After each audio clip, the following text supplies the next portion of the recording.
Afterwards, we can share any information we've missed covering. So thank you for taking time out of your day for our general webinar. I do sales and account management here at El Toro, and Matt does lead generation. So to start off, I wanted to give you a little bit background of El Toro. El Toro has now been around a little over 4 years. We are a digital ad tech company based out of Louisville, Kentucky. We started out actually with our founders. They have a background in DNS, fraud screening, and cloud computing, domain names. Yes, domain names. And they were challenged with trying to create a credit card verification system in order to help with fraud screening. That is how they developed our IP algorithm, which is the next slide that we're going to go into. I'll explain to you a little bit more about what that is. But they came up with this verification system of mapping all of the IPs across the United States back to the physical address. The great thing is that it worked, but for what they needed it to work for credit card, it only worked about 50% of the time. And in credit card and fraud realm, that's not good enough. So they evolved into what we are now, digital ad tech company. They wanted to see what they could use this technology for, and they thought that the digital realm seems like a great place to start.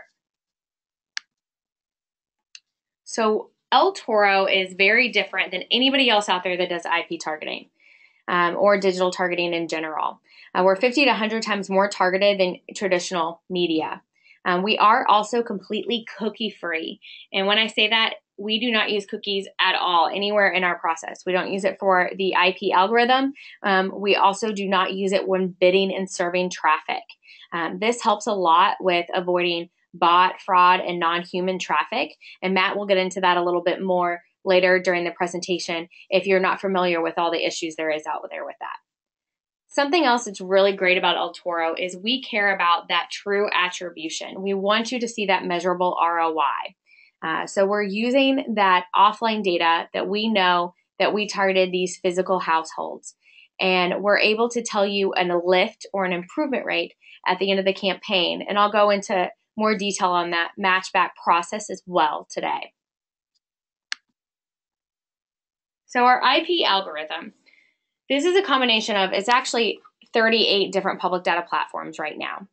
But what we do is essentially digital direct mail. We're taking a list of physical addresses that you or your client is wanting to target.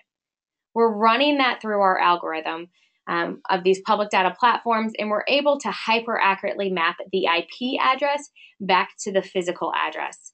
Now, when we identify the IP address, we're doing that with a 95% confidence level or higher. So there's two numbers that are really important to remember with our algorithm. One is our confidence level, which I just shared with you, 95% or higher. The second one is our match stats. So on average, we can match a list at about 50%. So what I mean by that is if you give us a list of, say, 50,000 physical addresses that you are wanting to target, we'll be able to target 25,000 on average of those actual households where we are able to identify their IP address with that high confidence level. And then we would serve those impressions only to those matched households. So it is true one-to-one household targeting.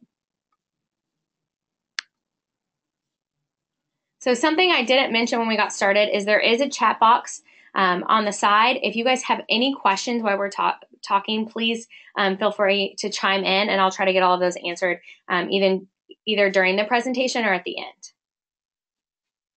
So in addition to our B2C targeting, which is kind of what I just described, where you're giving us a list of physical addresses, we also have some other products that we're going to cover today.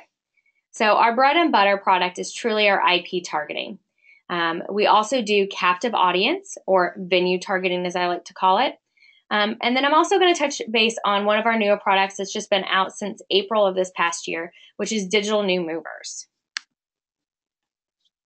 So with IP targeting, you're giving us a list of physical addresses that you're wanting to target. That could be your current direct mail list, your current CRM database list. It could be a lookalike list from a third-party data. Or we also work with several trusted list providers around the US that we can help facilitate a relationship if you do not have one of your own, And they can give you a list based off of certain parameters, demographics, household income, and they can get a list of your intended consumer that you're wanting to reach, even if you don't have one in-house.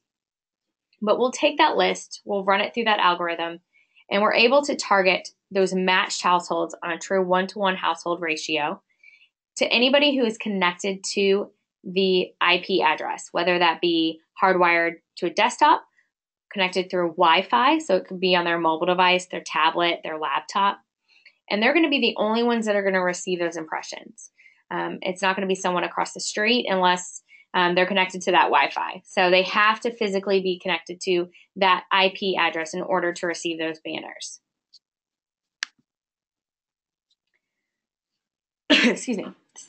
So what makes us different with IP targeting versus geofencing? Matt and I are often asked, well, isn't this the same thing as geofencing? It is not at all. The big difference is we can narrow it down. It's also not targeting zones or clusters of IPs. So instead of hitting 12 households or 12 IPs and hopes to hit the one IP that we want, we know that we're hitting John Smith at 123 Main Street, that the average household has 3.8 people. We know that his income level, we know that this is our intended target. So instead of wasting impressions to everyone around him, the only household that is receiving those impressions is John Smith. I think that the slide that I normally talk about is not in this presentation, but I just want to just briefly go over what Crystal's done a good job on, but explaining just really the big difference between us and cookie targeting. And so my background is like she mentioned in the domain space. So these are like cars.com, domain names, website names, renovation.com. We would broker these domain names, these deals to major corporations. A company like Lowe's or Home Depot would buy a name like renovate.com. And we would frequent these traffic conferences. They were also called domain conferences. And what we were finding at these conferences was a lot of companies selling traffic, and they would say, they'll send us 100 visitors for $10.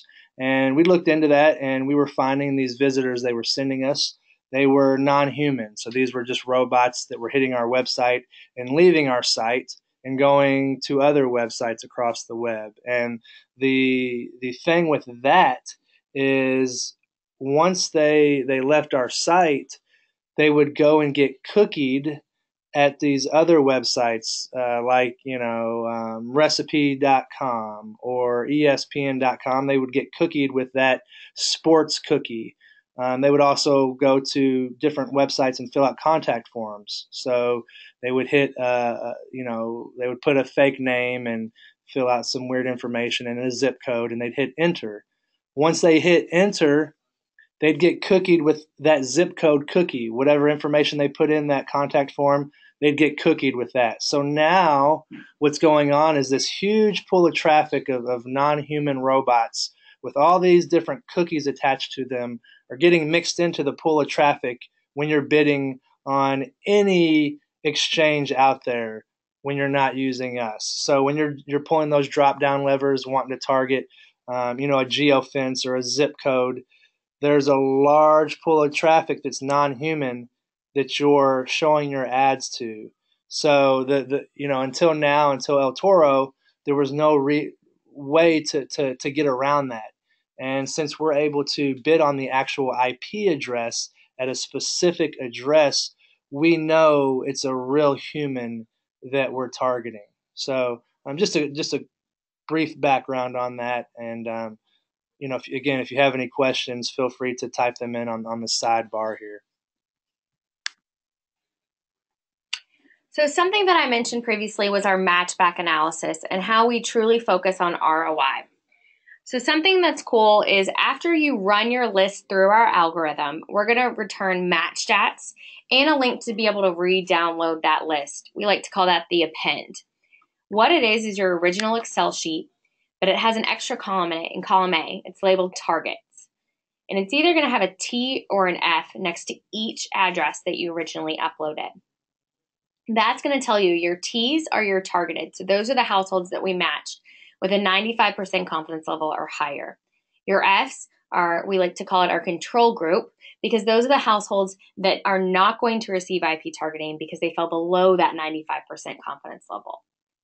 What makes it really nice is that it's our set control group to do this matchback analysis. It's completely transparent, so you'll be able to see for yourself, or if you're reselling this for a client, you'll be able to take it to a client and say, these households are receiving impressions, these households are not. But what we do with it at the end of the campaign is this matchback analysis. So if you can share with us the sales or the conversion data, what we'll do is we'll actually cross-reference it with that append. We'll pull every single match that we find, whether they were in that targeted group or in that control group of households that weren't targeted. And we'll give you an analysis. And that analysis gives you several different things.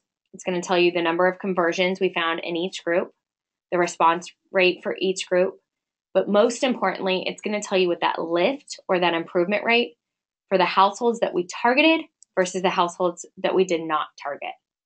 So it shows true attribution, because when you think about it, not everybody who clicks on an ad converts, and not everybody who converts actually clicks on an ad. So we're able to see at the end and pull out those conversions and show you what that lift and improvement rate.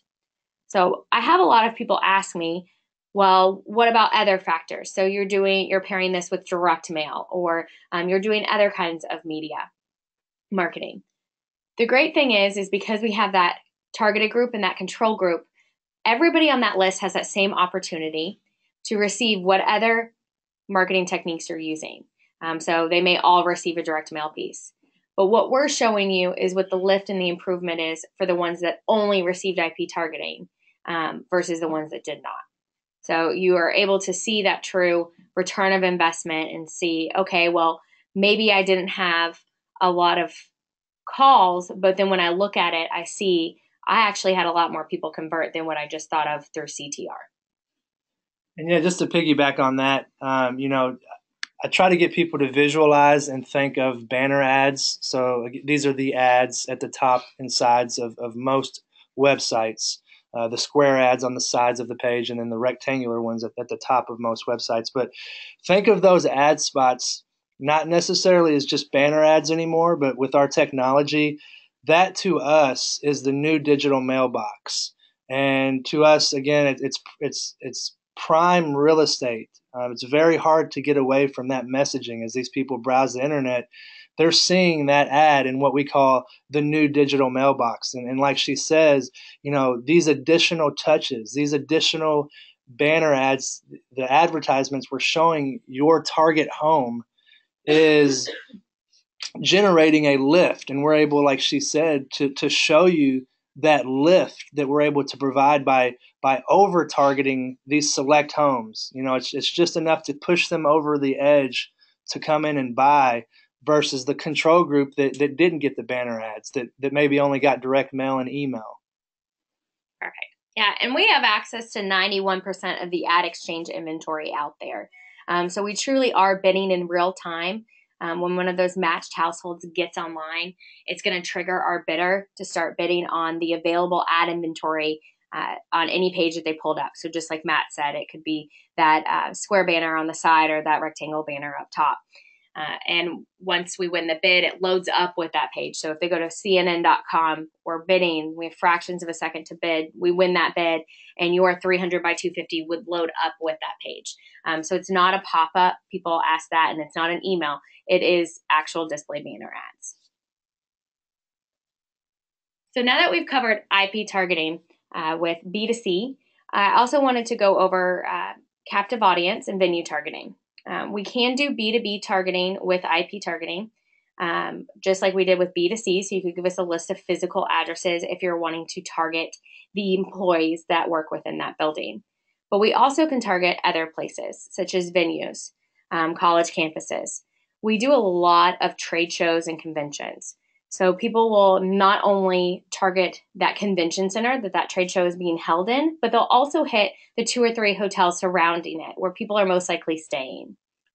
A big difference is we're actually mapping the IP addresses within those venues. So the only people who are going to see those impressions, those display banner ads, are people who are connected to the Wi-Fi.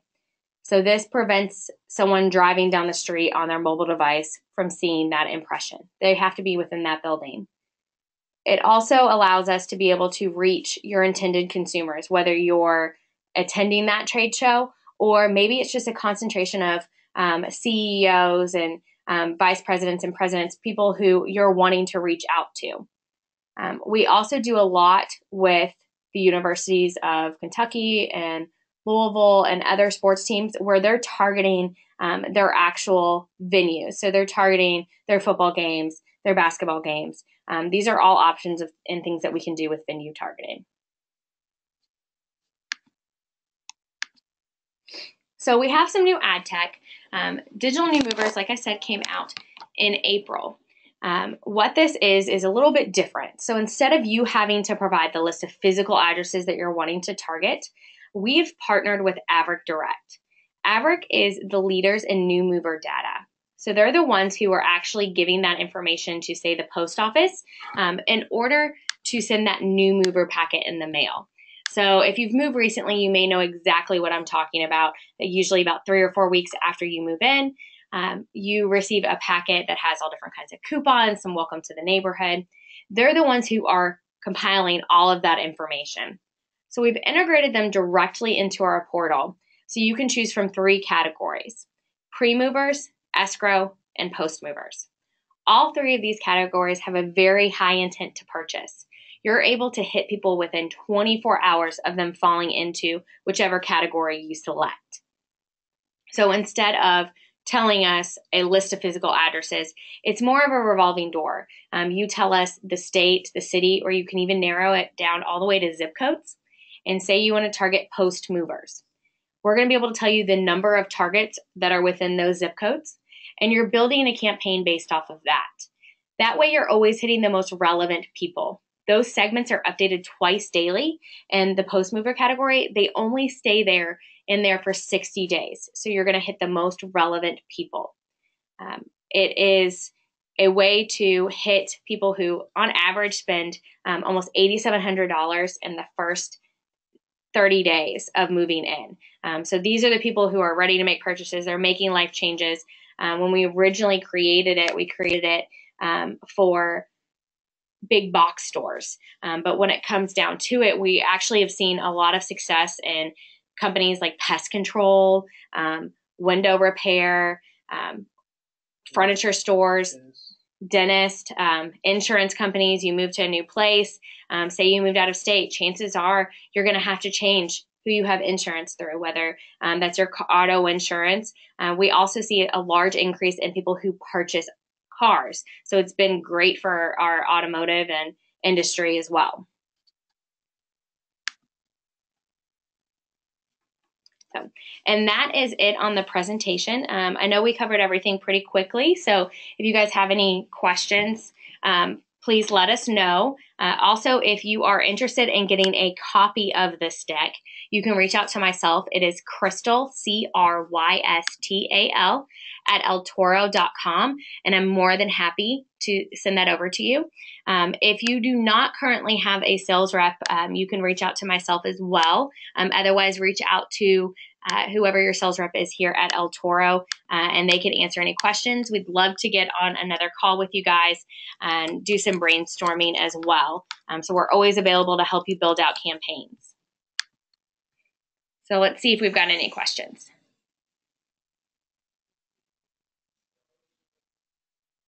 So we have a question here, good question. Where do the ads show up? So we're bidding in real time. Like I said, we have access to 91% of the ad exchange inventory out there. So we're following people to whatever website they go to. We do have a couple of safe segments in place, one of which was on a slide. We block the top 250 children's websites, and that is to narrow down and hit the right audience. We want to hit the adults in the household and not 7-year-old Aiden playing on Nickelodeon.com. So that's one safe segment we have on there. Another one is your traditional safe segment. We block X-rated gambling, tobacco websites, known arbitrage and fraudulent sites as well. And then the last thing that takes us down, that 9%, is we do not serve on any kind of social media. So Facebook, Instagram, Twitter, they actually remove the last 3 digits of an IP address. So your ads will never be served on there because we cannot do it with that same accuracy. But say someone clicks on a story in the newsfeed and they go to a third-party site, your ad could potentially show to them there as well. So great question.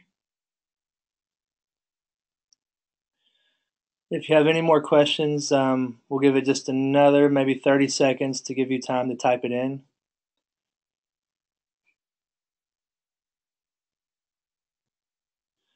Okay, so we have another one here. So the question is, I only have email addresses. So we can work off of that if all you have is emails. We can actually build a segment for you. Just get with Crystal or your account rep, and we can walk through that process. Also, like Crystal did a very good job explaining, we can target anybody. Anybody is in your target market. If you want to target moms that are aged 28 to 40 and they have one car and they live in this area, they make this amount of money, they own a Apple phone, the sky is really the limit. So we can help you find that exact target segment of people. You just let Crystal know exactly who you're trying to reach, the demographic, and we can pinpoint those exact homes and target just those houses. So good question. And something else before we wrap up is keep an eye out on our blog posts and our newsletters. If you haven't signed up for a newsletter, please do. We have a lot of new and exciting technology and products coming out after the first of the year, and we'd love to keep you in the loop, and that way you guys know first before anybody else what's coming out there, because there's some really cool products that are going to just open up a lot of doors and give you more opportunities to be able to target people more efficiently. Yeah, that's a great point. So yeah, definitely, go to our Twitter page, follow us there, share our videos. We have a YouTube page. Just search for El Toro IP targeting. We'd love to, share all of our videos and interact with you there as well. So YouTube, Facebook, Twitter. We look forward to joining forces on those platforms as well. So thank you for joining us. If there's no more questions, I think we're going to wrap it up here. Thank you. Have a good day, guys.